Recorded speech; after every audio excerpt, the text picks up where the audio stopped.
बिस्मिल्लाहिर्रहमानिर्रहीम। अस्सलाम वालेकुम डियर स्टूडेंट्स। आज हम लोग चैप्टर नंबर 2 को की एक्सरसाइज को स्टडी करेंगे। तो सबसे पहले एक्सरसाइज में हमारे पास आ जाते हैं MCQs type question. Students, first statement है हमारे पास, which of the following component is not found in all kind of bacteria. तो ऑल काइंड ऑफ बैक्टीरिया देखिए, राइबोसोम हर बैक्टीरिया में प्रेजेंट है, सेल मेम्ब्रेन भी प्रेजेंट होती है, न्यूक्लियोटाइड भी। लेकिन हमने पढ़ा था कि जो कैप्सूल होता है, जो एक्स्ट्रा प्रोटेक्टिव स्ट्रक्चर है ओवर दी सेल वॉल, तो वो किसके पास होता है? कुछ बैक्टीरियाज के पास होता है। ठीक है, ये एक्स्ट्रा स्ट्रक्चर था। और सेकेंड अब स्टेटमेंट है हमारे पास, the bacterial chromosome is typically, bacteria का जो क्रोमोसोम क्या होता है? Circular and double standard DNA. ठीक है, सर्कुलर फॉर्म में हमने पढ़ा था जो कि एक्स्ट्रा क्रोमोसोमल डीएनए था, और सेकंड वन क्या था? Double standard DNA. Third statement is, in bacterial cell respiration occurs at, respiration किसके थ्रू होती है? सेल मेम्ब्रेन के थ्रू होती है। ठीक है, क्योंकि जो माइटोकॉन्ड्रिया है वो इनके अंदर प्रेजेंट नहीं होता। राइबोसोम प्रोटीन की सिंथेसिस करवाता है। ठीक है, एंडोप्लाज्मिक रेटिकुलम भी बिल्कुल भी रेस्पिरेशन में इन्वॉल्व नहीं होता। तो ट्रू स्टेटमेंट है आपके पास cell membrane. Statement number 4 is, which group of bacteria is known as source of antibiotics. ठीक है, एंटाबायोटिक्स के लिए कौन सा बैक्टीरिया? तो वो हमने पढ़ा था एक्टिनोमाइसीट्स, एक ऐसा बैक्टीरिया था जो कि इन्वॉल्व हो रहा था, जिसको हम यूज़ कर सकते हैं for the good source of antibiotics, यानी मेडिसिन बनाने के लिए यूज़ कर सकते हैं। Fifth is, what is the primary function of flagella in bacterial cell. तो अब क्या है हमारे पास? प्राइमरी फंक्शन क्या है बैक्टीरियल सेल का, वो हम देखते हैं। Option C, motility. जो प्राइमरी फंक्शन है वो क्या है? मोटेलिटी, यानी कि मूवमेंट उनकी। Which type of motility bacteria is mediated by pili. तो वो कौन सी मूवमेंट है? Twitching motility. क्यों? क्योंकि इसके अंदर आपने पढ़ा था कि इनके पास कोई फ्लैजिला नहीं होगा। ठीक है, वो किससे मूव करेंगे? पिली की हेल्प से, and this movement is called twitching motility. Which of the following bacterial structure is responsible for detecting and responding to chemicals. ठीक है, कौन सा ऐसा स्ट्रक्चर है बैक्टीरिया का जो कि बैक्टीरिया के रिस्पॉन्सिबल है कि डिटेक्ट कर सके और केमिकल्स के अगेंस्ट रिस्पॉन्स कर सके? तो वो कौन सा है? फ्लैजिला। ठीक है, उसके बाद है statement number 8, which of the following are not nitrifying bacteria. Nitrifying bacteria कौन सा नहीं है? तो वो हमारे पास कौन सा है? सूडोमोनास। ठीक है, उसके बाद क्योंकि हमने पढ़ा था नाइट्रोमोनास भी है, जोटोबैक्टर भी है, नाइट्रोबैक्टर भी है, लेकिन सिर्फ एक ये वाला बैक्टीरिया है सूडोमोनास जो कि इन्वॉल्व नहीं होता नाइट्रीफाइंग बैक्टीरिया में, यानी कि नाइट्रोजन की फिक्सेशन में इन्वॉल्वमेंट जिसकी नहीं है। Statement number 9 is, the enzyme responsible for converting HIV-RNA into DNA is, वो किसके थ्रू होते हैं? रिवर्स ट्रांसक्रिप्टेज के थ्रू। ठीक है, क्योंकि डीएनए का एक स्टैंड है, उससे डबल स्टैंड जब कन्वर्ट होगा तो वो किसके थ्रू होगा? एक एंजाइम है, that is called reverse transcriptase enzyme. Statement number 10 is, HIV capsid contain, HIV capsid जो है वो क्या कंटेन करता है? स्टेटमेंट ऑप्शन नंबर बी है, single standard RNA and reverse transcriptase. ठीक है, इसके पास क्या होगा? Single standard RNA, not a DNA। ठीक है, उसके बाद हम चलते हैं एक्सरसाइज के शॉर्ट क्वेश्चन आंसर्स की तरफ। तो हमारे पास फर्स्ट शॉर्ट क्वेश्चन है, write about the structural component of bacterial cell wall and their arrangement. ठीक है, सेल वॉल की जो कंपोनेंट्स हैं उनके नेम बताने हैं, और उसके बाद हमने क्या बताना है? उसकी अरेंजमेंट के बारे में बताना है। तो ये हमारे पास फर्स्ट क्वेश्चन। इसका आंसर है हमारे पास students, the bacterial cell wall is primary composed of peptidoglycan. ठीक है, किसकी कंपोजिशन होगी? पेप्टाइडोग्लाइकिन की, which is the polymer of consisting of sugar and amino acid. फिर देखा जाए, अगर ग्राम पॉजिटिव की बात की जाए तो इसकी सेल वॉल क्या होगी? बहुत ज़्यादा थिक, और जिसमें क्या प्रेजेंट है? Many layers of पेप्टाइडोग्लाइकिन। और अगर हम ग्राम नेगेटिव बैक्टीरिया की बात करें तो इसकी सेल वॉल थिक होगी, थिनर होगी, और उसकी जो आउटर मेम्ब्रेन है वो लिपोपोलीसेकेराइड से मिलकर बनी होगी प्लस प्रोटीन। ठीक है, पेप्टाइडोग्लाइकन लेयर और क्रॉस लिंक होगी इसके अंदर। अब देखिए, क्योंकि हमसे इन्होंने पूछा गया कि बैक्टीरियल सेल वॉल की कंपोजिशन के बारे में बताना है, तो हम लोग दोनों के बारे में बताएंगे कि जो बैक्टीरिया की जो मेन कैटेगरी है उसमें ग्राम पॉजिटिव और ग्राम नेगेटिव बैक्टीरियाज आते हैं। उसके बाद हमारे पास जो क्वेश्चन नंबर 2 है स्टूडेंट्स, तो क्वेश्चन नंबर 2 में हमारे पास right the composition of peptidoglycan. Peptidoglycan की क्या कंपोजिशन है बैक्टीरियल सेल वॉल के अंदर?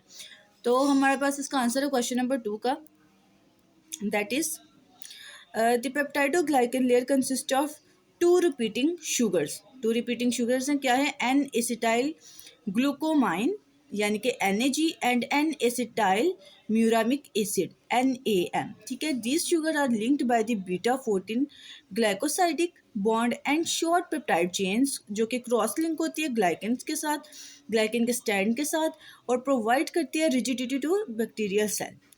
ये आपका पास है क्वेश्चन नंबर 2। देन हमारे पास जो क्वेश्चन नंबर 3 है वो है हमारे पास व्हाट आर दी मिसोजोम्स, ठीक है। ये हमने बैक्टीरिया में पढ़ा था mesosomes, and what are their function, mesosomes क्या हैं और उनके फंक्शंस क्या हैं। तो क्वेश्चन नंबर 3 हमारे पास mesosomes are invagination of bacterial cell membrane, यानी कि बैक्टीरिया के जो सेल मेम्ब्रेन है उसकी इन्वेजिनेशन होती है, यानी कि इनवर्ड वो मूव करता है throughout to involve the cellular process like DNA replication, cell division, and respiration. They increase the surface area for the membrane for these processes. However, their existence and exact function are still debated. यानी कि ये सारे functions के अलावा इसका जो surface area है उसकी जो एग्जिस्टेंस है, इन सारे जितना भी आपने पढ़ा है कि ये रेप्लिकेशन में करवाता है, सेल डिवीजन में इन्वॉल्व होता है, रेस्पिरेशन के प्रोसेस में होता है, इन सब के प्रेजेंस के बावजूद भी, इन सारे फंक्शंस के बावजूद कि इसका जो एग्जैक्ट फंक्शन है उस पर अभी भी डिबेट चल रही है, ठीक है। नेक्स्ट हम क्वेश्चन नंबर 4 की तरफ अपना बढ़ते हैं। क्वेश्चन नंबर 4 है हमारे पास, how can plasmid be used in genetic engineering. ये हमने पढ़ा था कि बैक्टीरिया का जो जेनेटिक मटेरियल है उसी से क्या बनाई जाती है, इंसुलिन बनाई जाती है, ठीक है। अब हम इसका रोल पढ़ते हैं। देखिए प्लाज्मिड क्या है, एक स्मॉलर सर्कुलर DNA मॉलिक्यूल है जो कि इंडिपेंडेंटली एग्जिस्ट करता है बैक्टीरियल के क्रोमोसोम्स में, ठीक है। अब जेनेटिक इंजीनियरिंग, अगर हमने बात की है कि मेडिसिन बनाई जाती है, इंसुलिन बनाई जा रही है, तो वो एक क्या है, जेनेटिक इंजीनियरिंग का प्रोसेस है। तो जेनेटिक इंजीनियरिंग में क्या होता है कि जो प्लाज्मिड है उसको यूज़ किया जाता है एज अ वेक्टर, ठीक है, ताकि उसको ट्रांसफ़र किया जा सके किसी फॉरेन जीन के अंदर इनटू द बैक्टीरियल जीन। फिर उसके बाद वो क्या करता है, कैरी करता है जीन फॉर एंटीबायोटिक रेजिस्टेंस और अदर किस्म के traits, allow scientist to manipulate bacterial genetics, ठीक है। बैक्टीरिया का जो जेनेटिक है उसको ह्यूमन बींग के जेनेटिक्स के साथ उसको कंबाइन करवाया जाता है, फिर उसकी इंजर्शन करवाई जाती है एज अ वेक्टर। तो फिर वो क्या होता है, हेल्प आउट करता है किसी भी चीज़ का जो आपका डिज़ायर्ड करैक्टर होता है उसके में आपके हेल्प आउट करता है। Next question number 5 is define sporulation, ठीक है। स्पोरुलेशन भी हमने पढ़ा था, स्पोर से रिलेटेड टॉपिक था हमारा कंप्लीट। तो स्पोरुलेशन क्या है आपके पास, स्पोरुलेशन एक ऐसा प्रोसेस है जिसमें बैक्टीरिया, लाइक जो बैक्टीरिया में टाइप थी बैसिलस, क्लोस्ट्रेडियम, ये क्या फॉर्म करते हैं, एंडोस्पोर्स बनाते हैं, ठीक है। स्पोरुलेशन से आपने याद रखना है स्पोर फॉर्मेशन है, ठीक है, जिसमें एंडोस्पोर्स डेवलप होंगे। ये एंडोस्पोर्स क्या होते हैं, रेजिस्टेंट होते हैं to the environmental stresses like heat, radiation and chemicals. और जैसे ही अभी इन सारी जो चीज़ें हैं, जो भी आपने इन्वायरमेंटल फैक्टर्स पढ़े हैं, इनमें क्या होगा, इनकी जो ग्रोथ होती है वो रेजिस्ट हो जाती है, यानी कि रुक जाती है, डोरमेंट स्टेज पे चली जाती है। जैसे ही जो है हार्श कंडीशन ख़त्म होती है, ये बैक्टीरिया क्या करते हैं, जर्मिनेट करना शुरू कर देते हैं, ये बैक्टीरिया सर्वाइव करना शुरू कर देते हैं, ठीक है। और इन हार्श कंडीशन में कौन ग्रो करवाने के लिए हेल्प आउट करता है, बैक्टीरिया को एंडोस्पोर्स हेल्प आउट करते हैं, ठीक है। उसके बाद हमारे पास था क्वेश्चन नंबर 6। तो हमारे पास क्वेश्चन नंबर 6 है, what is the function of bacterial capsule, ठीक है। बैक्टीरिया का जो कैप्सूल है उसका मेन फंक्शन क्या है। जैसे कि आप लोगों को पता है जो बैक्टीरिया का कैप्सूल है वो एक प्रोटेक्टिव लेयर होती है, और कहाँ पर प्रेजेंट होती है, outside the bacterial cell wall, ठीक है। It help to prevent dehydration से बचाते हैं, provide resistance to phagocytosis by immune cells, ठीक है, and contribute to bacterium virulence by the enhancing its ability to evade immune system. ये आपके पास capsule का फंक्शन हो गया। उसके बाद हम चलते हैं क्वेश्चन नंबर 7 की तरफ। Right the role of pili in bacterial cell, how do they differ from flagella. Pili का रोल बताना है हम लोगों ने, और वो कैसे फ्लैजिला से डिफरेंट है। सबसे पहले तो अगर हम लोग स्ट्रक्चर की बात करें तो स्टूडेंट्स आपको पता है जो पिली होता है वो हेयर लाइक स्ट्रक्चर होता है, जबकि जो आपके पास फ्लैजिला होता है वो कैसे होता है, एक टेल लाइक सा स्ट्रक्चर होता है, उनकी लेंथ में बहुत डिफरेंस आ जाता है, ठीक है। वो कहाँ पर प्रेजेंट होता है, बैक्टीरिया सेल वॉल पे, ठीक है। बहुत सारे होते हैं, पिल्ली क्या होते हैं, बहुत सारे होते हैं, जबकि फ्लैजिला आपने पढ़ा था किसी में एक होगा, किसी में 2 होंगे, किसी में 3 होंगे, इस टाइप से वो वेरी करते हैं, ठीक है। और पिल्ली की हेल्प का फंक्शन क्या है, कॉन्जुगेशन। कॉन्जुगेशन का मतलब क्या है कि पिल्ली जो है हेल्प आउट करता है बैक्टीरिया को कि किसी भी सरफेस के साथ, किसी भी होस्ट बॉडी के साथ अटैच हो, और अटैच होने के बाद अपना जो DNA मटेरियल है वो उसके अंदर इंजेक्ट करे। जबकि जो फ्लैजिला वो आपको पता है मोटेलिटी यानी कि मूवमेंट के लिए हेल्प आउट करता है, ठीक है। उसके बाद हम चलते हैं अपने क्वेश्चन नंबर नेक्स्ट यानी कि क्वेश्चन नंबर 8 की तरफ। व्हाट आर द प्लाज्मिड, ठीक है, प्लाज्मिड क्या है and how they contribute enabling bacteria to resistance against unfavourable condition. ठीक है, अब क्वेश्चन नंबर हमारे पास 8 है का आंसर है plasmid are extra chromosomal DNA molecule जो क्या कैरी करता है जीन्स फॉर एंटीबायोटिक रेजिस्टेंस। ठीक है, अब ये आप लोग इसके फंक्शंस पढ़ोगे कि इन चीज़ों की वजह से ये क्या करता है, रेजिस्टेंस क्रिएट करता है, antibiotic resistance, virulence factors and metabolic capacity. और यही चीज़ें बैक्टीरिया को इनेबल करती हैं कि वो सर्वाइव कर सके अनफेवरेबल कंडीशन में भी, ठीक है, या अदर इन्वायरमेंटल स्ट्रेस की कंडीशंस में। Question number 9 is write about the role of endospores in bacteria survival. ठीक है, आपने पढ़ लिया अभी, ठीक है, एंडोस्पोर्स के बारे में। क्या होते हैं एंडोस्पोर्स? डॉर्मेंट स्टेज के मॉलिक्यूल्स होते हैं, ठीक है, ऐसे स्पोर्स होते हैं जो कि inside the bacteria body develop कर रहे होते हैं। ये हाईली रेजिस्टेंस होते हैं फॉर्म ऑफ बैक्टीरिया, ठीक है। They are capable of surviving extreme condition में कैसे सर्वाइव कर लेते हैं, क्योंकि ये एंडोस्पोर्स हैं, बैक्टीरिया के इनसाइड बनेंगे, ठीक है। इनसाइड बनने की वजह से क्या होगा कि जो इन्वायरमेंटल के स्ट्रेसेस होते हैं लाइक हीट है, डेजिकेशन है, डिहाइड्रेशन है, केमिकल एक्सपोजर है, इन सारी चीज़ों से बच जाते हैं, ठीक है।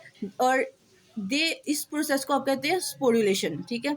ये लो करता है बैक्टीरिया को कि वो अनफेवरेबल कंडीशन में सर्वाइव करता रहे, और जैसे ही फेवरेबल कंडीशन आ जाती है तो बैक्टीरिया का जो सेल होता है वो बस्ट करता है, और हर एंडोस्पोर्स के पास एबिलिटी होती है कि वो एक न्यू ऑर्गेनिज्म की तरह सर्वाइव कर सके।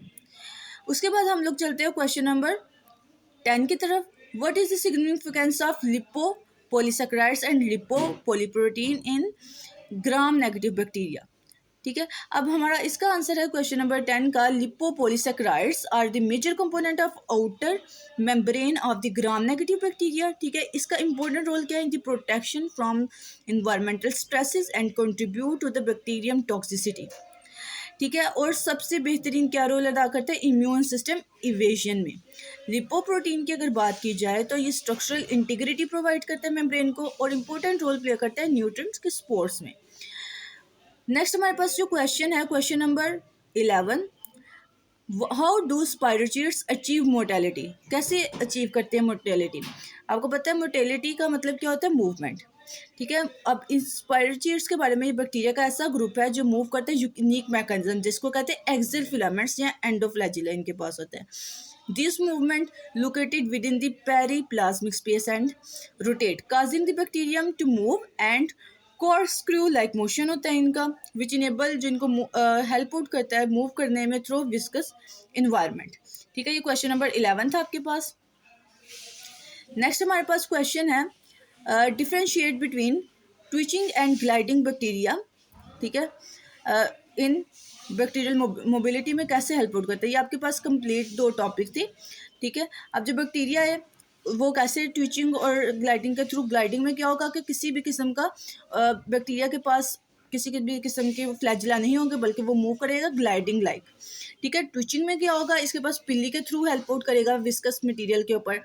और अगर हम लोग लास्ट क्वेश्चन है हमारे पास, what do bacteria without flagella achieve motility. अब बगैर कैसे मूव कर सकता है फ्लैजिला के, ये हमारे पास जो भी हमने पढ़ा है दोबारा से, कि बैक्टीरिया जिनके पास बिल्कुल भी कोई फ्लैजिला नहीं होता मूव करने का, उनके पास कौन सी मूवमेंट होती है, ग्लाइडिंग मूवमेंट।